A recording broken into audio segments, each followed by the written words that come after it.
Hello Team Authentic all over the world! We are still here in Dubai. And kapag naririnig nyo yung Dubai, ano yung pumapasok sa isip nyo? Diba akala natin lahat bago? Akala natin lahat futuristic na?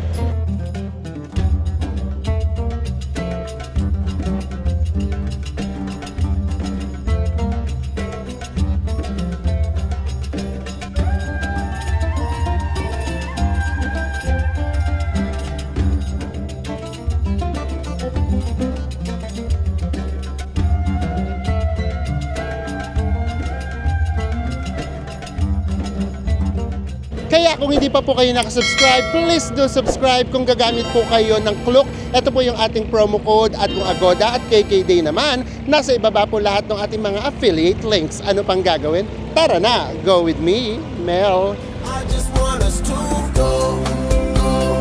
Drop everything and just go. Hello everyone! Hi guys! Mayong buntag! We're still here in Dubai. And gaya nga na sinabi namin sa inyo, in this episode, tara, lakad tayo sa Old Dubai. Kasi di ba nga, akala natin pag sinabing Dubai, lahat bago. So meron pa rin namang nananatili na old city dito sa Dubai. It's either talagang sinadya nila na i-preserve para nga kahit papaano, di ba? Kapag bumabalik tanaw ba, kahit papaano nakikita pa rin yung parang old architecture ng Dubai. And dito natin yan sisimulan sa Al Fahidi. Yes, kasi dito yung mga ano talaga architecture tsaka structure talagang parang luma talaga. Although yung iba nga rito renovated na. So tara, lakad lang tayo and then hanggang makarating tayo sa kabila. And yun yung aabangan ninyo kasi ang iconic nung pagtawid natin ng bangka. So tara, let's! So basically, ang totoo, para rin siyang souk, para rin siyang market. Ang dami ring tindahan. Pero, yung architecture talaga, pag tinignan nyo, mafe-feel nyo talaga na hindi ito yung typical Dubai na nakikita natin. Actually, meron yung minsan na nakahawig siya sa India at Nepal kahit paano. Dito natin simulan guys. Tignan nyo itong building na to. Ano ba?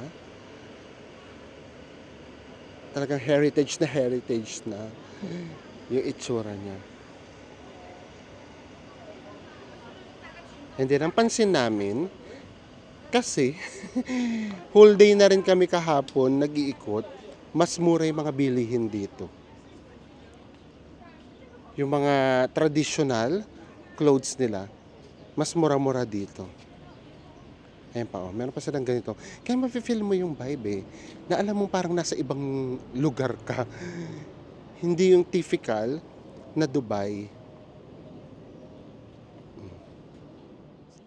Oh, tignan nyo to guys, oh.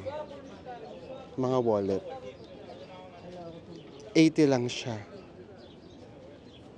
5 AED o 5 dirhams. Hi! At alam nyo, marunong silang magtagalog. Oh, tapos, ito mga ref magnets, 7 lang dito.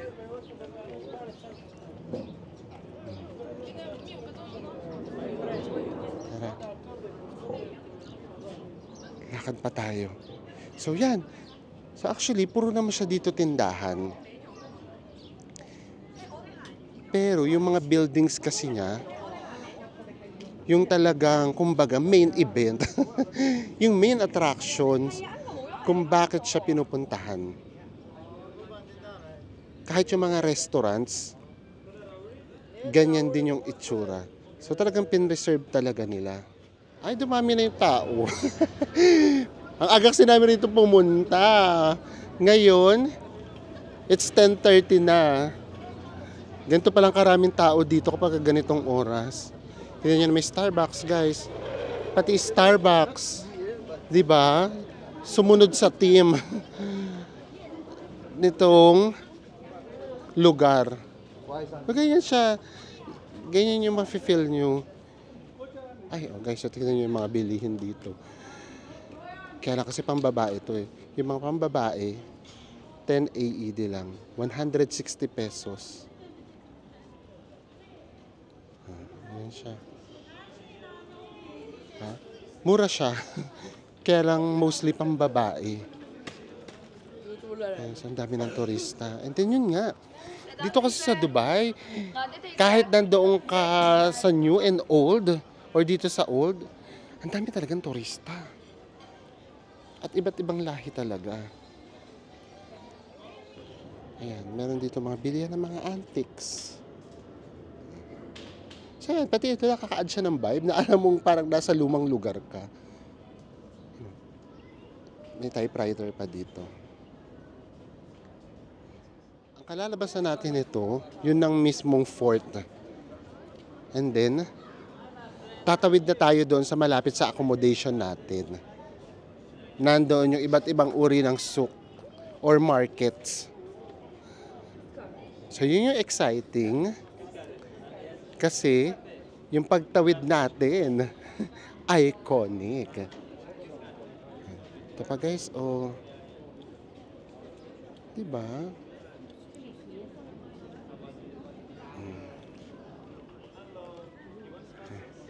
Tara na. Punta na tayo sa pinaka-fort. Oh, guys, so basta maglakad lang na maglakad. Oh. From 5 dito, oh, 2.5 na lang. So, nasa 45 pesos lang. Ganda, no? Hmm? Ganda ng kulay. Oh, look at this! Ang arte ng look at this. O, di ba? Ang iconic bumaba dito, oh. Ito, mga hawig to sa sa fort ng India. Halos ganito rin yung itsura. Heto na nga. Pupunta na tayo dun sa malapit sa accommodation natin. Tatawid tayo ng bangka. And ito yung isa sa mga iconic ng na-experience namin kanina. Diba? Sabi na lang sa inyo, bago namin minsan i-vlog, yung experience muna namin. Or baligtad. Binablog namin and then after namin mag-vlog, tsaka naman natin experience. Nanamnamin. So, ito na siya. Nandito na tayo sa pinaka-fort. Dami turista, no? And then, pakita namin sa inyo yung pinaka-dagat.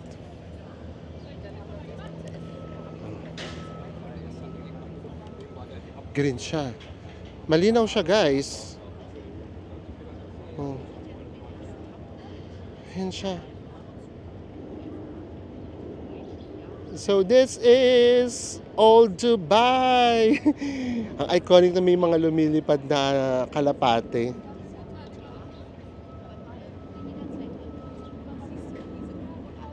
Diba? Ganda. Naku, ang haba na ng pila. Dapat talaga kapag nag-explore maaga. Ang aga kasi namin kanina. As in, hindi namin napuno yung bangka. Ang konti lang nung pwedeng sumakay doon. Pero ngayon, tignan nyo naman, pila na. And then, alam nyo ba kung magkano yung pamasahe? Magkano yung pamasahe natin? 2 lang. 2 dirham. So, nasa 32 pesos lang siya. Ang haba ng pila. This is it. Saan na tayo? Grabe tagal natin naghintay. Pangatlo tayo. Pangatlong bangka. Ang dami pala kasi. Tara. Diba? Gusto pa naman namin na Enzo yung mga river cruise na yan. Kami yung mga takot sa tubig.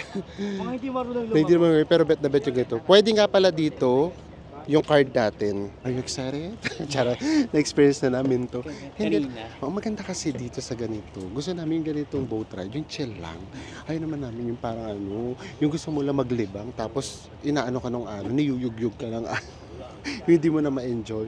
Yung mga ganitong moment, ito yung mga bet namin. Yung pinapanood mo lang yung mga ibang bangkang dumadaan. Yes, at saka yung paligid lang talaga. Tapos yung may music, ganyan. Kaya gusto namin yung mga dinner cruise. Basta hindi maalon. Tara na. Tatawid na tayo. Huwag kayong pipikit, guys. Kasi baka 1 minute lang to.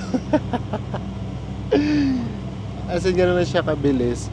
Tatawid lang tayo sa kabilang side. Ayan. So here's the view.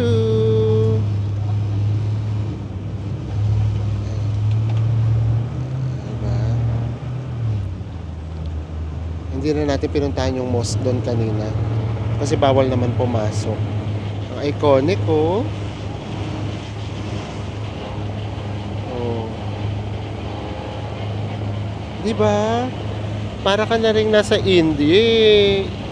Yung area ng Varanasi. Ganito rin yung itsura niya halos. Oh. Diba, sabi namin sa inyo, huwag kayong pipikit. Kasi ito, nakaagad tayo.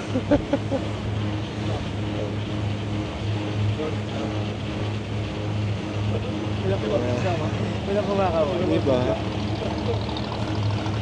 Yung mga kalapate, talagang lumilipad talaga sila mismo doon sa boat. Or kalapati ba to? Baka hindi to kalapati.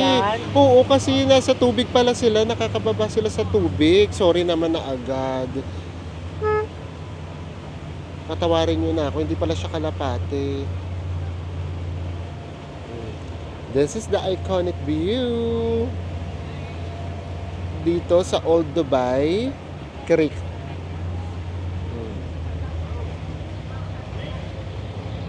Diba? Ganun lang siyang kabilis, guys.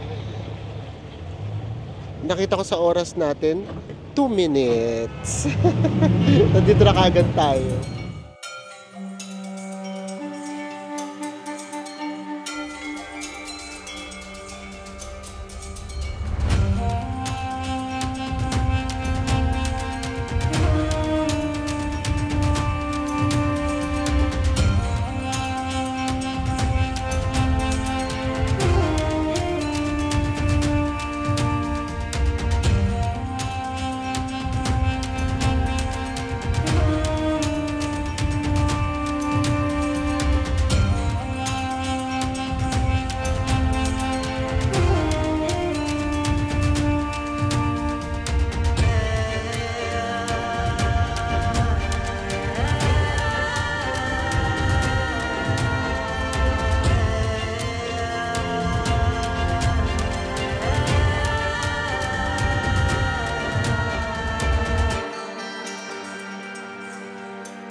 Ayan, tapos na yung ating 2 minutes na boat boat ride. ride. And we enjoyed it. As in, ang ano lang kasi, ang relax lang Oo. talaga. Pero mas na-enjoy na namin siya kanina kasi hindi kami nag-vlog kanina. Oo, kasi inom naman natin kanina. Nauna yung Oo, namnam. nauna yung namnam. So kayo pinakita naman namin sa inyo. Sa bahal dito sa Dubai, ayan, for today, ang nagastos lang natin, balikan magkano? 64 pesos. 64 pesos each. May enjoy nyo na siya kasi more on walk-walk lang naman. Kapag tumawid kayo doon sa New Dubai, doon actually yung magastos. Kasi lahat doon mahal. Kung makikita nyo talagang usually, nag-group tour. Pero yun din naman yung pupuntahan kapag ka nag-group tour. Yung pinuntahan lang din natin kanina and then itong Gold Souk. Tawid na tayo, papunta na tayo ng Gold Souk. So, ayan, from time to time, marami talaga dito magugulyan, nag-Filipino sila, nagtatagalog. And ito daw, narinig ko doon sa tour guide, ito daw ang largest Gold Souk in the world. Tapos ano, yung Diba? mga nagdo-tour guys, sinasabihin sa ng tour guide nila na ano, pag bibili kayo, dapat makipaghagil kayo ng 50% ng price. Oo. And wag daw makikinig sa mga vendors. Siya daw ang magsasabi kung saan bibili. Taray. So tara, eto na yung Gold Souk. And then dumaan na kami rito kanina guys. Pakita lang namin sa inyo kung gaano kalalaki yung mga golds dito. Ito, tingnan nyo naman to guys. Totoo to ha. Gold ring. The heaviest gold sa Guinness World Records. Ang maganda rito guys, per gram din ang bilihan. So mas madali mo siya makukompute. Nakapagtanong na kami kanina, yung 18K, usually naman kasi 18K yung ginagamit natin.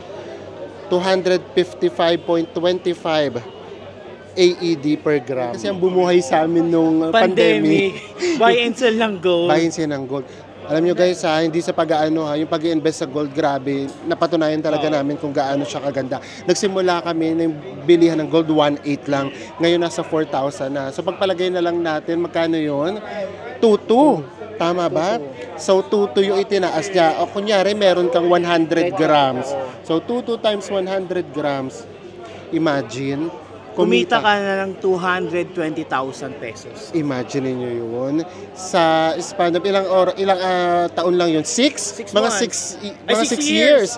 Sa 6 years, kumita ka na kaagad ng 220,000 dahil sa pag-i-invest mo sa gold.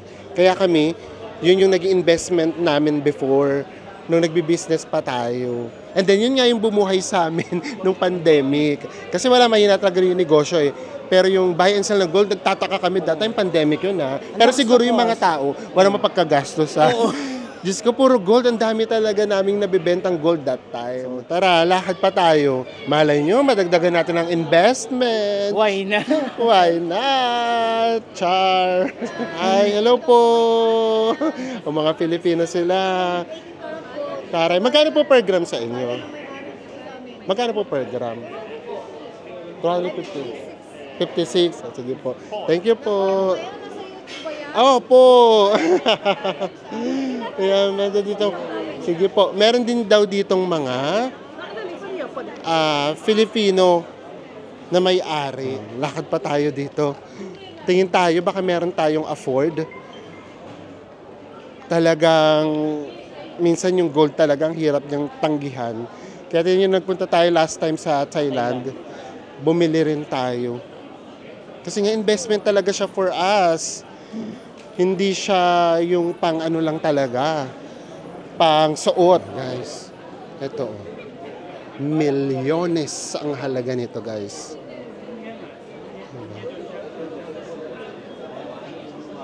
Mga miyembro lang yata ng mga dugong bughaw, makakabili nito. Grabe.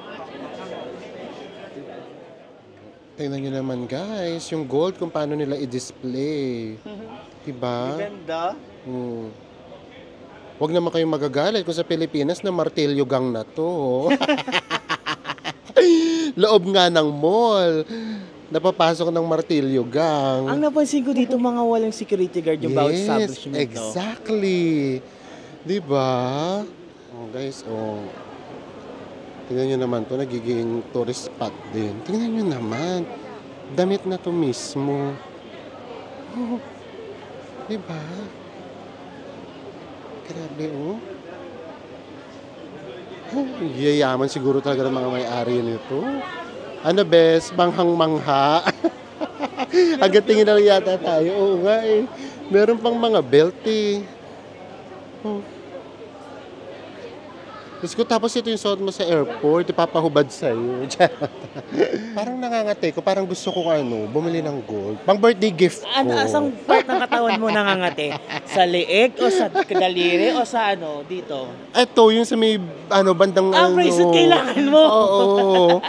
Kasi di ba yung bracelet ko, na siya, medyo may pipina. Yung bangles. Tapos ibenta ko na lang siya, buy and sell. Ibibenta ko siya. Kasi nabili lang din namin yun, guys, siguro nasa 2.5 lang per gram. So kung masasanglayon nyo, mga 3,000 per gram na siya. During pandemic din. Yes! So parang gusto kong bumili. Kasi ganito guys, so during pandemic, di ba go-buy and sell kami, yung ginagawa namin, bibili kami po, nagustuhan namin ni Mel, for keep na siya. Yun ang Pag hindi namin trip, isa ka namin ilalabas. Ibenta. Kung hindi man namin maibibenta, isasanla namin siya. Tapos, pag ikikip namin yung ginto, sasabihin namin ni Mel, parang tawag doon, pera na to, investment. Investment to. And naman, to be honest, great choice naman kami. Kaya sa ibang bagay yung pinag-investan namin. So kahit pa paano, meron kaming investment. Guys, ito, tingin tayo rito. 21K. 4 keeps ko lang. Tingnan natin, sukat ko. Ay, ganda. Guys. Okay lang niya. How much to? 7.28. How much? How many grams? 7.28? 7.38. 28, sorry.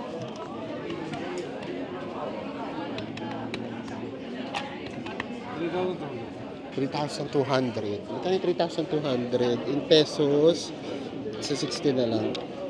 51,000. Maganda ba? Maganda siya. Maganda siya, no? 51,000. Carry na ba to? Oh, Ay, katulad nung sa'yo. Oh, katulad to nung kay Enzo. Pero yung kay Enzo, 18 lang.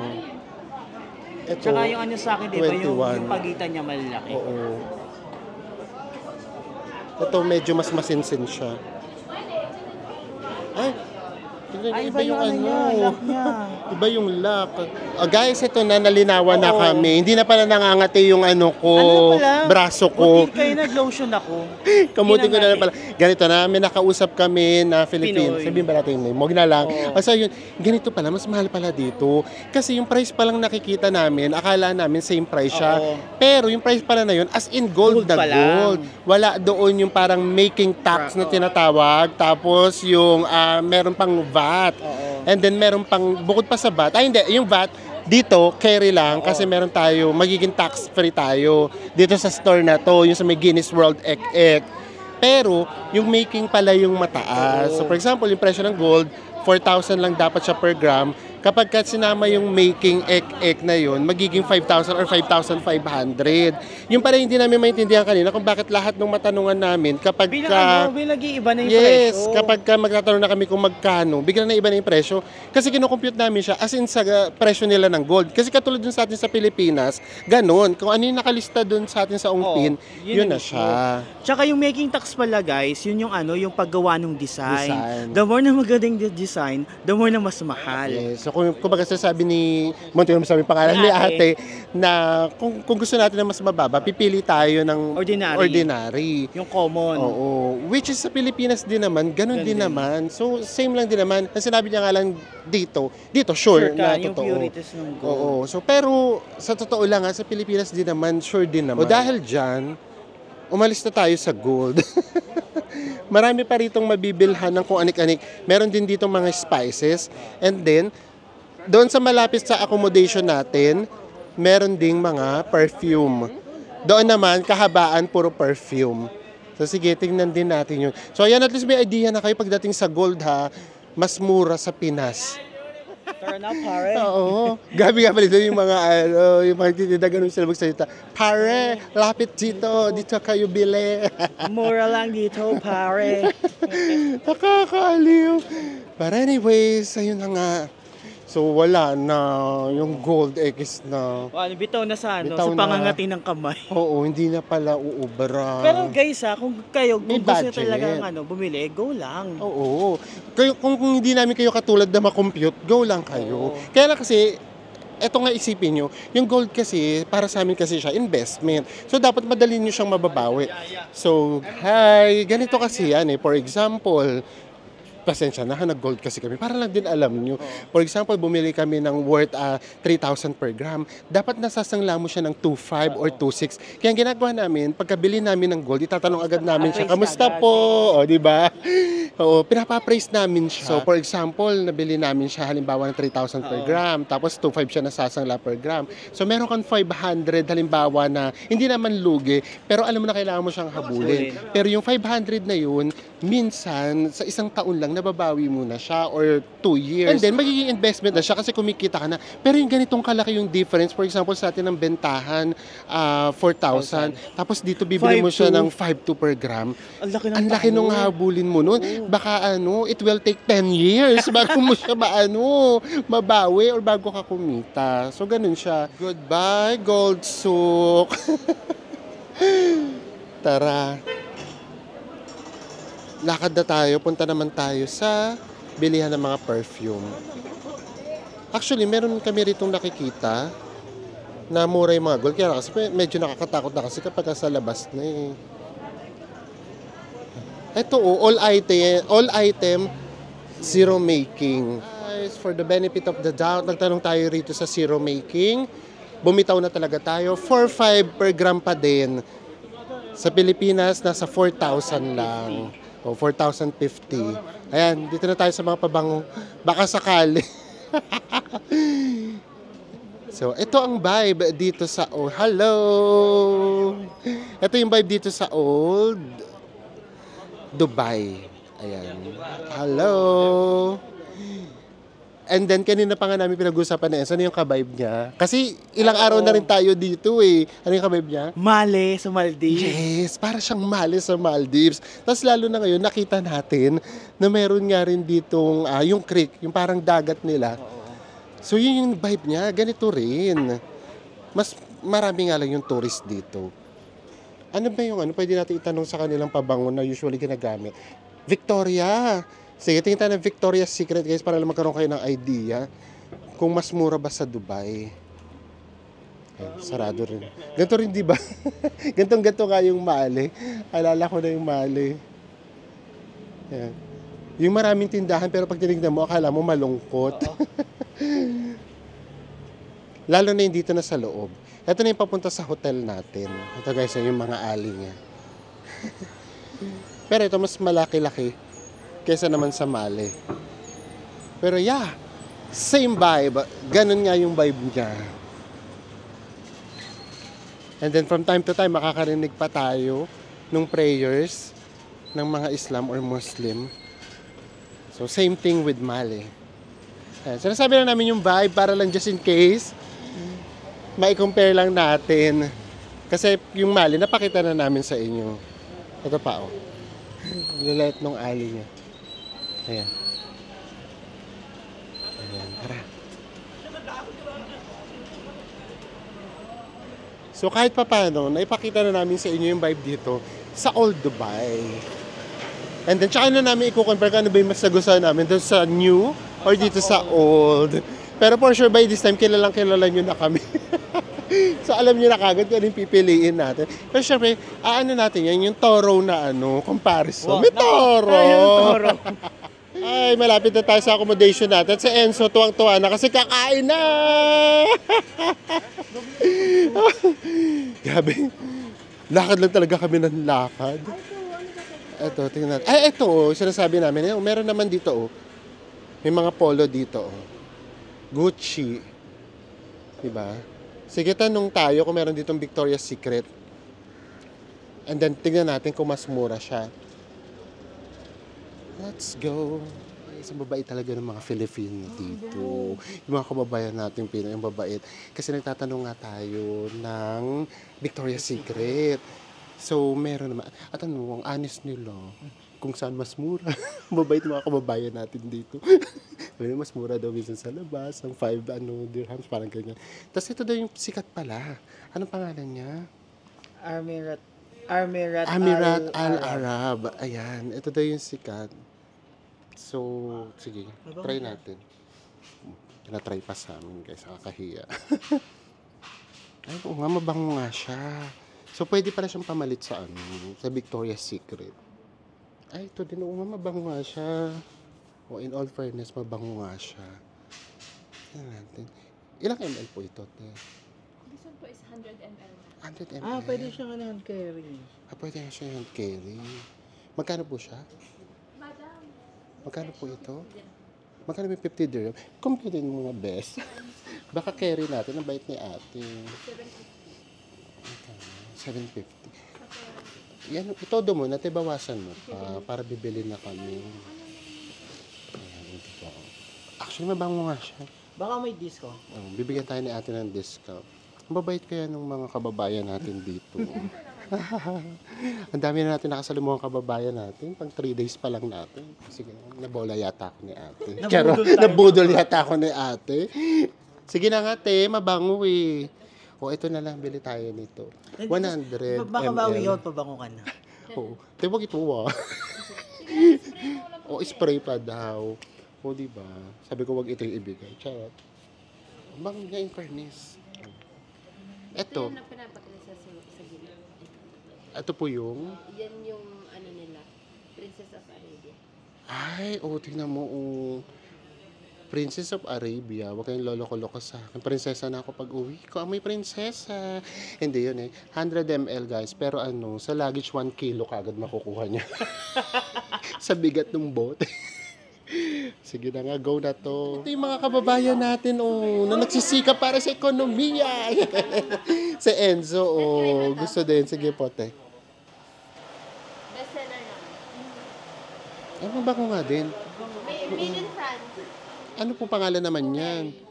Fumer. Pati yung mga pronunciation, ang hirap. Magkano po yung ganyan? 105. Mas mura siya. Yeah, mas mura siya dito. Anong kaamoy nito, madam? Dior Sauvage. Ang bango niya. O magpakilala ka, madam. Ito pala ang madam dito. Oh.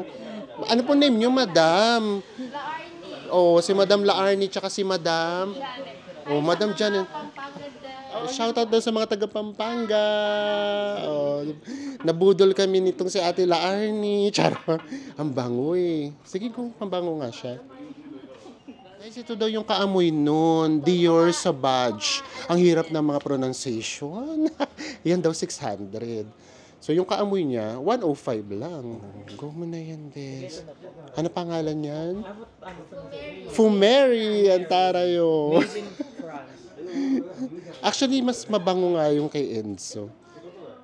Ayan guys, so, di ba? Wag na tayo dun sa gold. Ito na lang. Pabango na lang Pabango tayo. na lang. Kasi grabe, ang babango talaga. Diyos ko, sila ate, lahat na ng klase ng pabango, inilagay na sa buong katawan. Ang babait nila. Baggage allowance natin. Halo-halo na yung amoy. And then, pinabaunan pa kami ng mga water. Ang babait kaya ng mga Filipino Oo. dito. Ang ganda ng pangalan ni Ate La Arnie. Yes. So, yun. Ay, naku. Nakakatuwa din naman, syempre, na marami tayong mga kababayan sa iba't ibang bansa, di ba?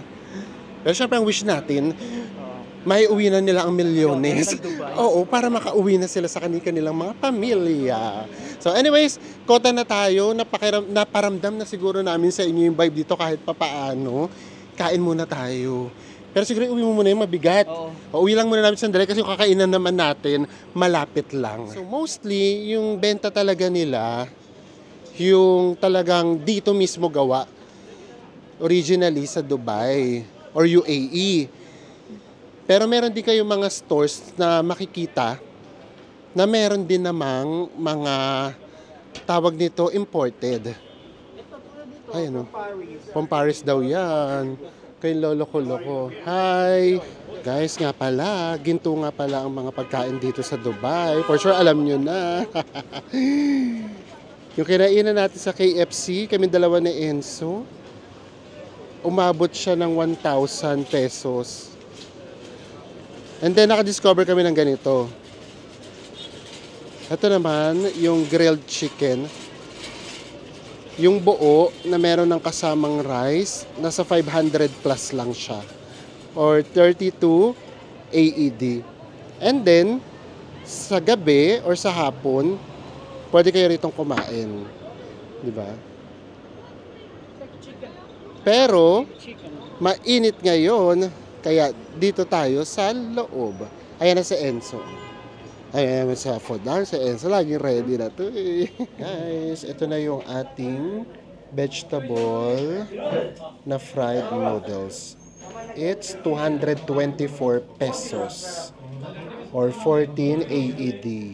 Dumating na yung ating chicken. So ito yan, whole chicken siya. Siyempre natin na sa dalawa. And then may kasama na siyang rice. Ito yung rice niya. Okay naman, pang dalawang order na. Tapos, meron siyang parang salad. Tapos ito, natikman na to ni Enzo. Kasi nga nakakain na kami kagabi. Yogurt daw to. Lasang yogurt. So, lahat ng to ay 512 pesos. So, ayan na yung pagkain natin for today. Ayan si Enzo. Happy na naman si Enzo. And then mamaya sabihin namin sa inyo yung pinaka-total price kasi minsan or kadalasan meron pang mga tax na nagaganap. That's it. Guys, so nga pala dito, pag order kayo dito guys sa Dubai, make sure nyo na no spicy. Kasi kapon ng order kami nito, nangyari, hindi namin naubos kasi grabe, kasi sobrang anghang niya. Ngayon, talagang ina natin, no spicy brother, no spicy, regular. Tikman natin ha. Perfect. Perfect na Kasi actually masarap yung kagabi, kasi nga sobrang anghang talaga. Ito, hindi siya manghang, kaya sobrang sarap niya guys. So guys, paano pa ba ako magre-react? Pinerfect na kaagad ni Enzo. So tara, ako nga titikim. Actually yung kahapon nga, masarap naman sana, kaya na sobrang anghang. Hindi kasi nagkaintindihan. So ngayon, sinigurado namin na not spicy or regular. Yeah. Paano natin?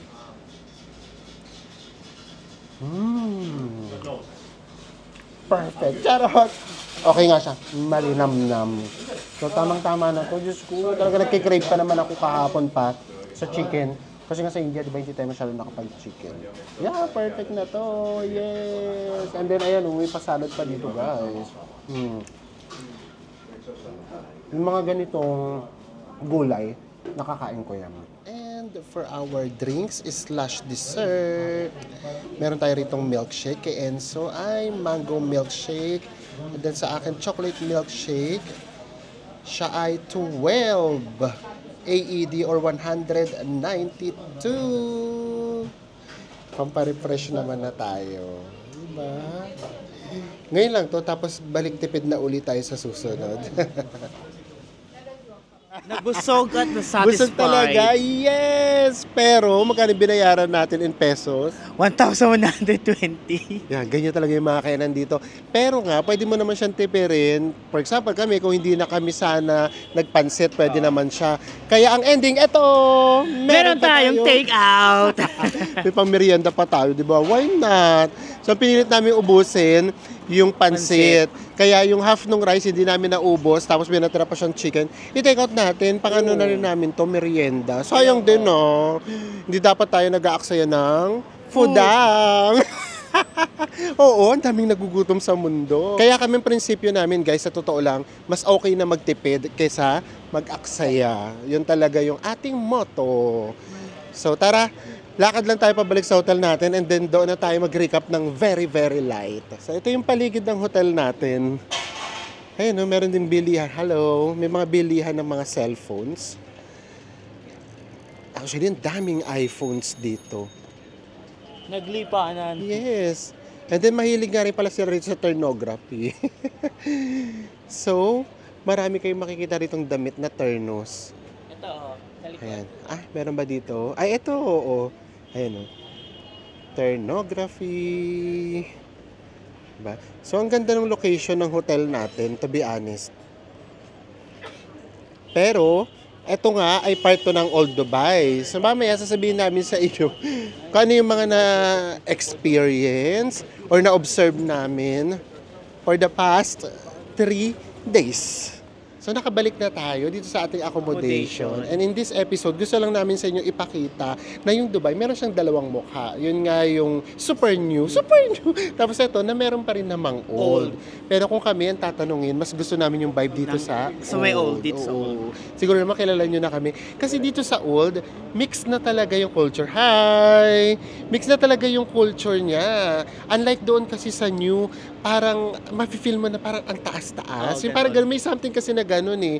Pero totoo lang din ha, yung pauwi namin from doon tayo sa New Dubai, grabe yung train. So hindi lang sa Tokyo pala, hindi lang lalo sa India, makikita yun dito rin pala sa Dubai. Grabe pala Grabe yung train. grabe yung doon, yung tulakan during peak hours. Yes, hindi na namin na-i-vlog yun. Grabe, akala ko nga, imatay na ako. Oh, di ba Nasuffocate ako. mapababae mo palalaki sinta ng Sanahan. guys. Oo. Para kami sardina sa So sa yun, so train. kung pupunta kayo doon, huwag kayong magpapaabot ng peak hours, yung mga 6 to 7. Siguro magpagabi kayo or magpaaga kayo. And then dito sa old, ang kaibahan lang, medyo mas maingay siya. Kami, patulog na kami, naririnig pa namin. Actually, sumilip kami sa mga Africans. Mga Africans. Nag-iinuman sila, nag-happy-happy sila. At guys, hanggang umaga yun, nagising kami ng mag-8 or mag-7. Mag-8, ganun pa din, maingay pa rin sila, patapos na sila mag-inuman. So, ganun lang naman. Pero yung, talaga, yung vibrance din itong lugar, tapos yun nga, yung culture, tapos yung dynamics. Diverse. Ganun sila. Diversity. Grabe, diverse tong lugar na to dito sa Deira. Mas gusto namin yung vibe niya. And then, ito yung lugar na yung parang pang second day pa lang namin, na-adapt agad namin, pakiramdam namin na dito ka agad kami. Gano'n. Yung parang kagad natin yung Oo. vibe ng locals. How Oo. locals mabuhay dito. Oo, ganun kaagad kami. Kasi yung mga nandito naman, hindi rin sila taga rito karamihan. Yung iba rin naman kasi Mga nagtatrabaho. workers. Hi! We're good! Ayan. Okay. Bye. See ya. So ayan, so kaya na-adapt agad namin kasi hindi namin na-feel na hindi kami belong. Kumbaga na-feel mo kaagad na belong ka. Aside sa mas marami nga din ditong Filipino. So sana po kahit paano na-enjoy nyo itong ating episode and magkita-kita ulit tayo sa mga susunod pa natin Dubai Travel Travel Vlogs. Vlogs. Bye, everyone. Mwah.